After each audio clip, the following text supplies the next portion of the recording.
Thank you for all of it. You said earlier on when you were talking, the things that staff or students, things that people are really wanting. And there is a pressure that people with the privilege to lead have, which is to do it perfectly and not get it wrong. Like that is absolutely a thing. And what I have been trying to coach and teach leaders is that isn't what staff and students, that's not what is being looked for. It isn't. It is I don't know everything. I'm trying to do the things. I'm open to hear how it can be improved so we can co-create this together. Yeah. And I think the fear about not knowing, I don't know how it's going to go, not having control over how it will go and the outcome can be really difficult for people. There is so much normalized experience in what you're sharing. And I have to be honest too, even though I train and teach people this stuff, I have very difficult moments. I'm honestly recalling there was I put people into groups in a scenario.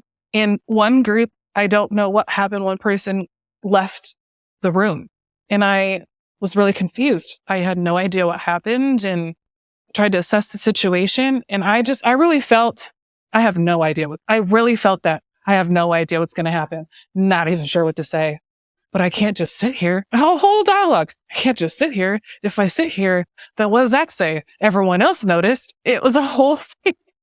So then I just got up and started walking over in the direction. Still, I had no idea what I was going to say. I was very nervous. I sat down and as honest as I could, I was really inquiring about what happened and being honest too. Like, I'm really not sure what to do in this situation. I have some wonderings. How can we get clarity so that we know what just happened? What is it that people are wanting in this situation? How can I help you get it?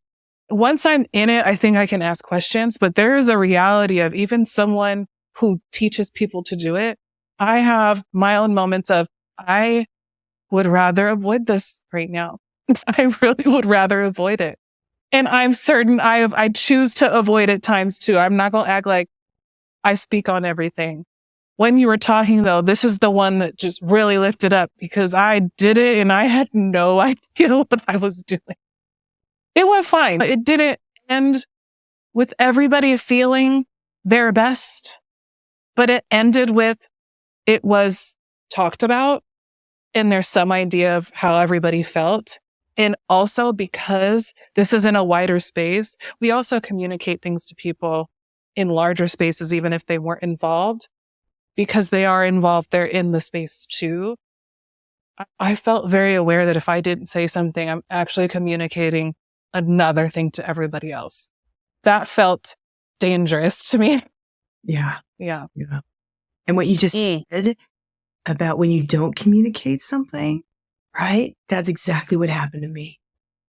And then there was an interesting outcome to that.